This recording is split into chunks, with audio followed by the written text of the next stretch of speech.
Herkese salam, kanalıma xoş gəlmisiniz. Bugün bacım və rəfiqəmlə görüşdüm. Əhməddə kiçik bir işimiz var idi. O işimizi tamamladıktan sonra yaxın olduğu üçün Yapon bağı adlanan kiçik bir parka gəldik. Çox maraqlı, çox gözəl bahar ab-havası olan bir parkdır. Belə kadrlar çəkmişəm sizin üçün. Sakura ağacının açan çiçəklərinə siz bir baxın. O qədər gözəl şəkillər, videolar alındı ki, daha sonra 28 mola getdik. Rəfiqəm və bacım yemək seçə bilmirdilər.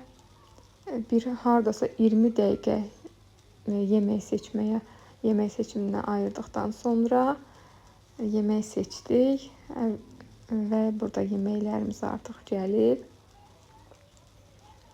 Yeməklərimizi yedik. Burada bacım və rəfiqəm maşın almaq haqqında, maşın markaları haqqında danışırlar. Və bacım mühasibə olduğu üçün bu hesab ödəmə işini ona həvalə elədik.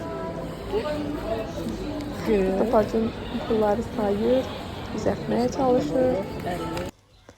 Və restorandan çıxmağa hazırlaşırıq.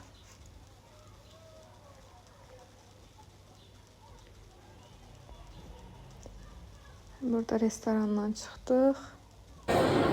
Restorandan çıxmışıq. Yeməklər haqqında fikirləriniz. Bəyəndinizmi? Ben beğenmedim. Qətiyyən beğenmedim. Ben de beğenmedim. Paramızla rezil olduk. Daha sonra Əli və Nino kitab mağazasına girdik. Kitablara biraz göz gəzdirdik. 28-də adi kitab mağazalarında daha ucuz qiymətlər var, nəinki Əli və Ninoda. Həmin kitabları Globus və digər mağazalarda daha ucuz qiymətə tapmaq olar. Bu qədər. Sağ olun, salamat qalın.